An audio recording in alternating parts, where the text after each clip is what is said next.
We're here to bring you 4 must-drop players for your fantasy hockey team. I'm going with Jamie Benn of the Dallas Stars, who's 75% rostered right now. I do not think that his ceiling is worth keeping right now. He's playing on the third line. Jason Robertson will be coming back, which should take some shine away from Jamie Benn. He's currently playing on the power play 2. That power play 2 is very strong, though, so that is a little bit of a disclaimer. Jamie Benn has 1 point in 6 games. He is not producing, and I do not think he should be on your fantasy hockey team. That's an interesting drop for sure, Jeremy. From first overall pick a couple years ago, now borderline rosterable player in fantasy hockey. So kind of a late career decline for Jamie Benn.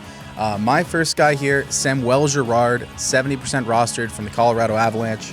On the season so far, only 2 points, 4 shots, and -5.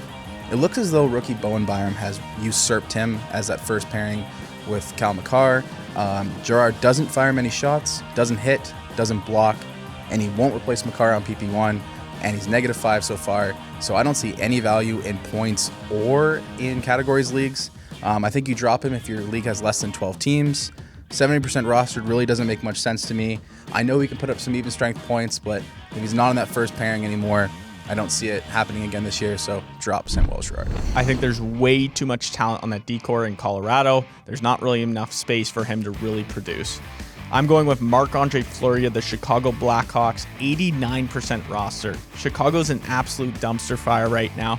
He is 0-5-1 in the net. We were projecting a 70-30 split. I'm seeing a 50-50 split for the rest of the season. 9 goals above is expected. He's 36 years old. This could potentially be one of the worst trades we've ever seen Chicago do in their entire existence. This is a bad trade that looks bad, and he should not be on your fantasy hockey team. I mean, he was traded for free, so I don't really know how it was a bad trade, Jeremy, but maybe a big decline from being a Vezina winner to now a must-drop for Jeremy. My second guy was Pavel Buchnevich of the St. Louis Blues, 67% rostered. So far in the season, 2 points, 5 shots on net, but only 13 minutes average time on ice. That's because he's playing the second line and second power play. That's not ideal for 67% rostered. You like to see your guys in the first line, first power play, or at least one of the two. They rotate players in lines like crazy. He was suspended for a game for headbutting Lawson Krause, so not a great start mojo-wise for Buchnevich this year. Hot and cold player, seems to have started cold. So if you have him still, I'd probably recommend dropping him.